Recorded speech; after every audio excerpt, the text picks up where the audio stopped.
Good morning, dear students. Welcome once again. This time we are going to start up with history, class 7, towns, traders and craft persons. Okay? So, in this chapter, we are going to read about the town first. We are going to take a particular town in this chapter. What was the condition of the town? In order to know that thing, we are going to take the example of one town and we will read about only that town. Okay, because all the towns are almost the same, we will have the idea by reading about this one town that what was the condition of the rest of the towns. Okay, then we will read about the trader, who were the trader groups at that time during that period of that particular town, and who were the craft person and what was the community of them. Okay, yes, let's start with the difficult words, with the hard words or difficult words. Okay, first one is emporium, as you are seeing very clearly, right? Emporium, it is like a market, you can understand, the place where goods from different production centers are bought and sold. This bought is the past tense of buy, means to take, B-U-Y, buy. Okay, so what is an emporium? If somebody asks you what do you mean by the term emporium, what is an emporium? The place from where goods from different production centers, the goods from different production centers are bought and sold, is known as emporium. Clear?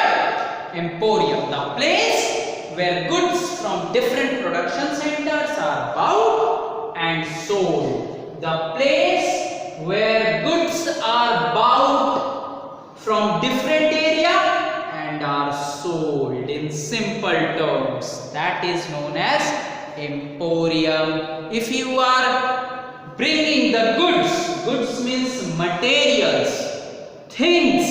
If you bring the things, if you bring the material, if you bought the materials from different center, bring to a place and sold from there, that practice, that place is known as emporium. Clear? Yes. Another term is your hundi. It is like a bank where you go deposit the money.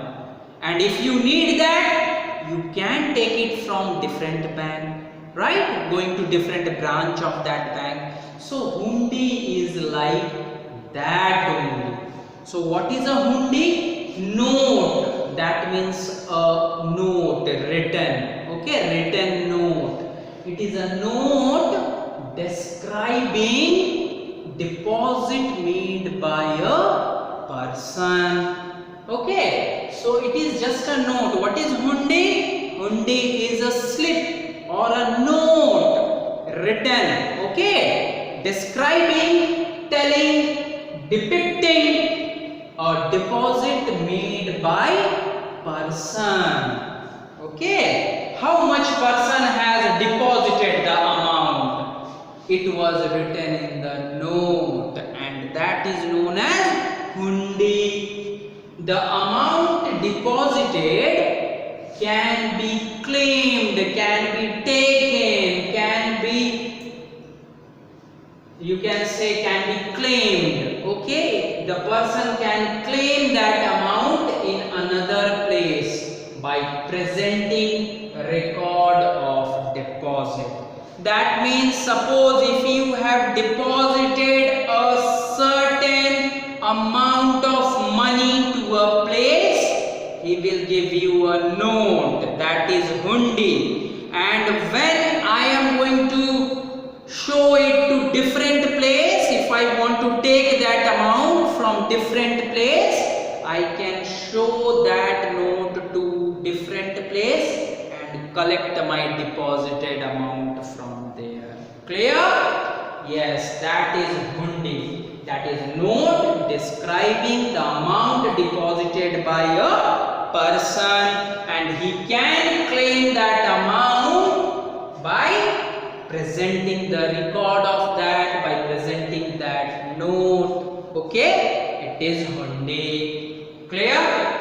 Yes. Now another term is factor. What do you mean by the term factor? It is not mathematics factor. Here the factor means official merchant of East India Company. That means the merchant of East India Company, official merchant of East India Company is known as factor. So if the question will be asked, define factor, it will be official merchant of East India Company. Official merchant of East India Company is known as factor. Okay? Yes. Coming on to the next part. Now we are going to read about one town, and that is Tanjavur. Here the town means the town of Tanjavur. Why we have taken this town? Because it was very important town. It was a significant town as it was capitals of Cholas. Okay, Chola kingdom, very famous kingdom in the south, in the southern part, right? So it was the Tanjavur, the famous town, the very famous capital city of Cholas. Okay, yes. It was an administrative center. All the administrative things were being ordered, were being passed out from this area, from Tanjavur. Okay, so Tanjavur was an administrative capital, administrative center. It was the capital of Cholas. That's why we are going to consider Tanjavur over here. Okay.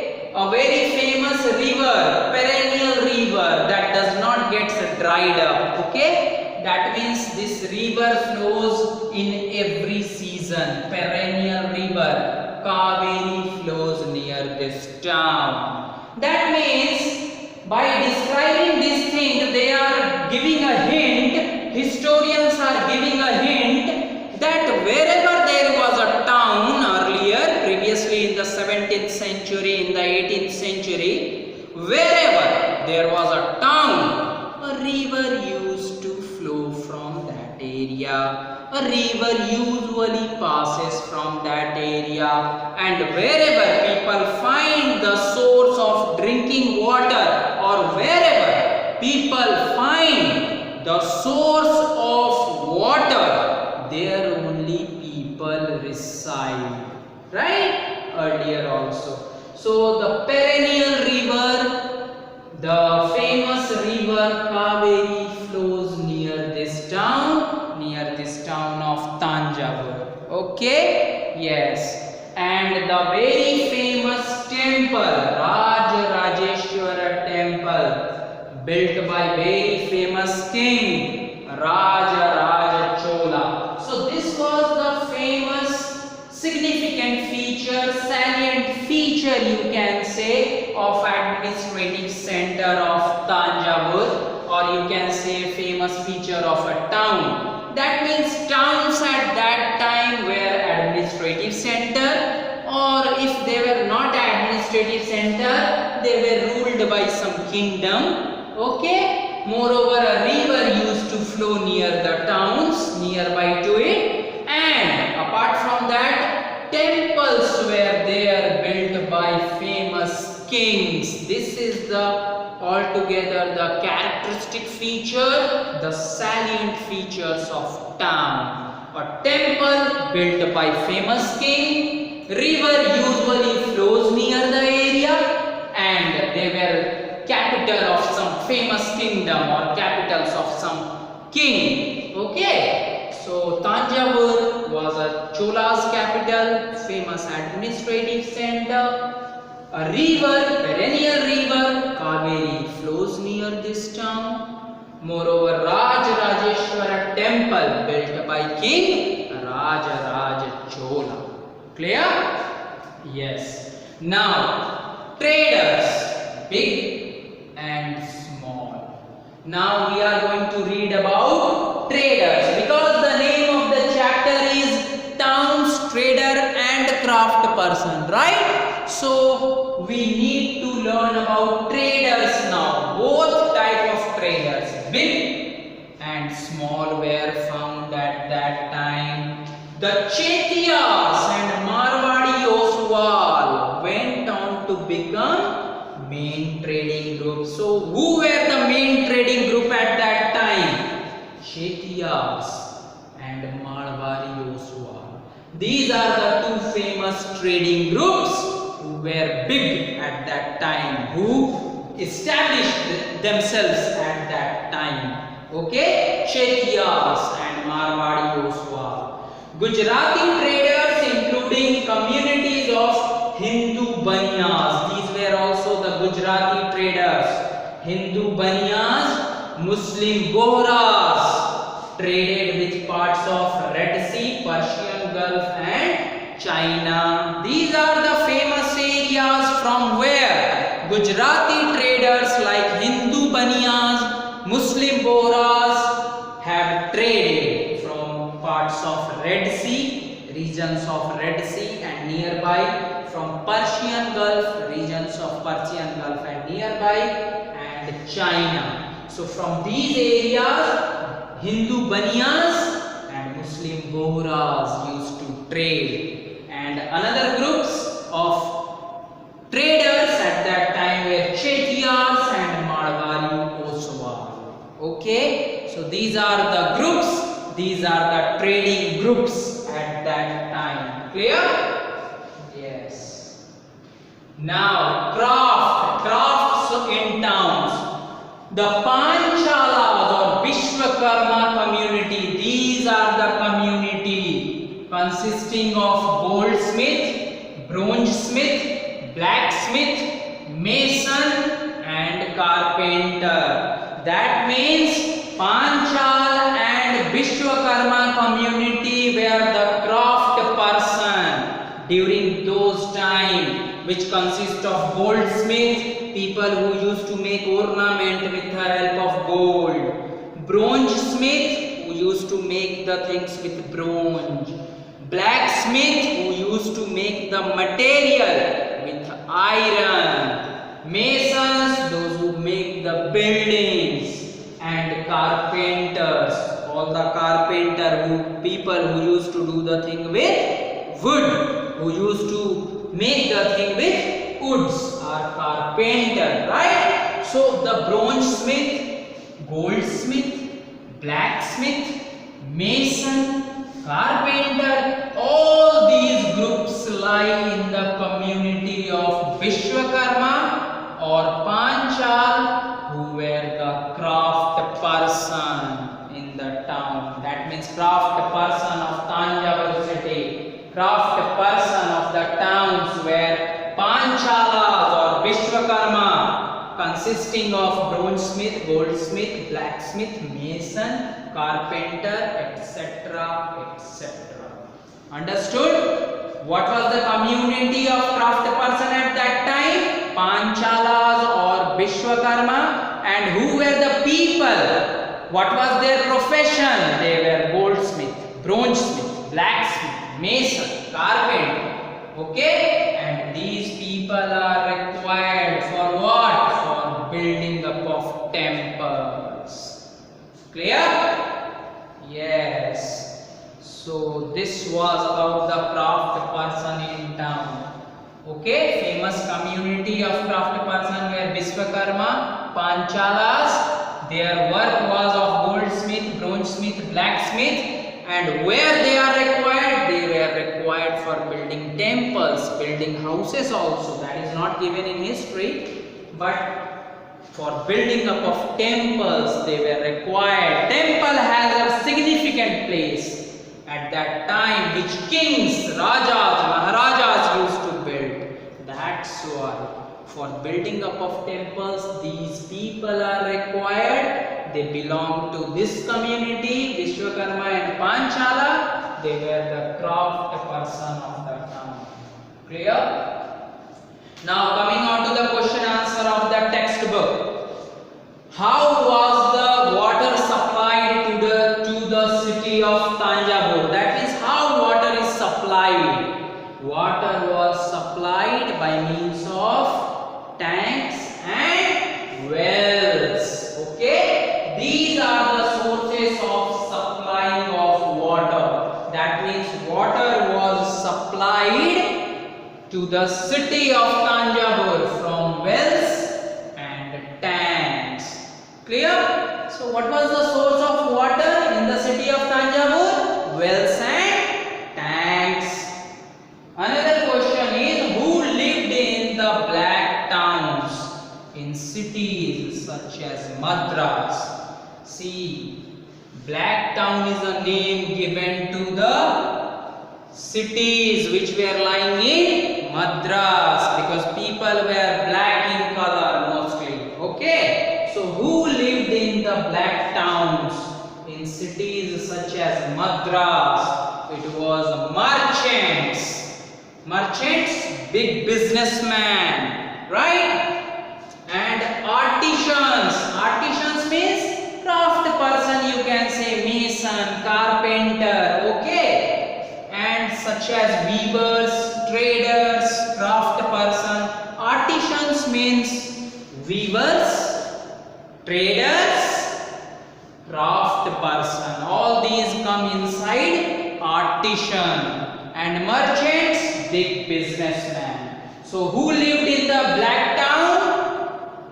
Okay, merchants and artisans also you can say. Who were artisans? Artisans were weavers, traders, craft person. Okay, these are the craft person of that time. Clear? Now another question, why do you think towns grew around temples? That means why the town grew up, why the towns were being established near the temples only. Towns grew around temples because, first point, because they were administrative center. I have told you about a town. Towns at that time were administrative centers or capital kingdom, capital of a kingdom, right? That's why towns grew around temples, because towns were administrative centers. Moreover, they were center of craft production and commercial activity. Craft production, art production. If you want to weave a basket, it will be over here. If you want to make a pottery, it will be done over here in these centers. Moreover, these are the areas of commercial activity, marketing of things, buying of things, selling of things. All these things are being done in towns, and these were established near the temples, because nearby temples only these things happen. Commercial activity were also being carried out, craft production were also being carried out in temples, nearby temples. Clear? Yes. Moreover, temple wealth were used, temple money were used to finance banking, to finance the banking, to run a bank. Temple money was required, temple money were taken to finance the banking. And in order to meet the need of pilgrim, if I want to make a pilgrim to meet its needs, large number of priest, pujari, large number of priest, artisans, craft Workers settled near temples. Clear? Because these person also settle near the temples. Your artisans, priests. Okay? Because they also settle near the temples. So in order to meet the need of the pilgrims. Okay? In order to meet the need of the pilgrim, priests, artisan, workers all settled near the temples. That's why town automatically gets settled, get established near the temples. Clear? Yes. So this is the answer of your fifth question. Okay. Now another question. How important were craft person? What is the importance of craft person for the building and maintenance of temples? Already told you, craft persons were very important. Why? Because these community consist of goldsmith, blacksmith, mason, carpenter, which were essential for building up of temples. How important were craft person? Craft person community only consists of Panchalas and Vishwakarma community, which lies in which have their profession as goldsmith, blacksmith, mason, carpenter, and because of which these all people were required for building up of temple. So if craft person were not there, can't build up a temple. So it is very important for the building up of temples. Craft person were very important for building up of temples. Okay? They were also useful in making idol. Idol means statue. Okay? Yes, so they were also useful in making idol, designing walls, roof, right? So they used to design wall, they used to design roof and all other stuff. Okay, they were useful in making idol, designing walls, roofs, all these things. That's why craft person were very important in maintenance and building of temples. Moreover, the prosperous group, the wealthy group, the wealthy rich group, the enriched group of weavers also made donation to temples. So weavers make the donation to the temple. They used to give money to the temple. Okay, and these weavers also lie in craft person group. So these craft persons are very important in maintenance and building of temples. Clear? Yes. Okay. Now, because time is running out, note down your homework, dear. Okay, some time is left. Let's discuss one more question. Why did the people of distant lands visit Surat? Why the people of distant means far, very beyond, very far away, okay, distant. So why the people of distant land, why the people of far-flung areas, why the people of far off distance visit Surat? Why they visit Surat? Because of these factors. People from distant land visit Surat because it was emporium of western trade. It was emporium of trade. Emporium means, yes, the place where things are bought and sold. Clear? Yes. So Surat was an emporium of western trade. Moreover, Portuguese, Dutch, English, Britishers had their factories in Surat. They made factories in Surat. That's why if you visit Surat, you will find a number of factories in Surat. Moreover, they have warehouse also at Surat. Warehouse means godown, the place where you can keep your articles in bunch, in groups, big godowns, okay, garage. So Portuguese, Dutch and English have their factories over there, and they also have warehouse at Surat. That's why people used to visit Surat, to visit the factories, to work in factories and to visit the warehouse. Okay? Yes, that's why people from different land, from distant land, far land, visit Surat. Moreover, there were magnificent, huge buildings and pleasure parks for comfort. In Surat, if you visit, there were magnificent buildings, there were large buildings, and moreover there were pleasure parks. There were parks over there for comfort, for people's enjoyment. Okay? That's why people usually visit Surat, because of these factors. What are the factors? It was emporium of Western trade. It was emporium of trade. Dutch, Portuguese, Britishers, English people made factories and warehouse. Moreover, there were huge buildings and parks, pleasant parks, which were made for comfort at Surat. Okay, because of these factors, people visit Surat. Now note down your homework. Define emporium and hundi.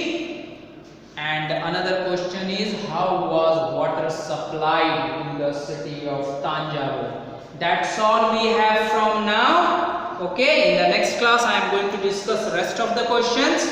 Okay, till then stay at home, stay safe, take very good care of your parents. Bye. Have a nice day.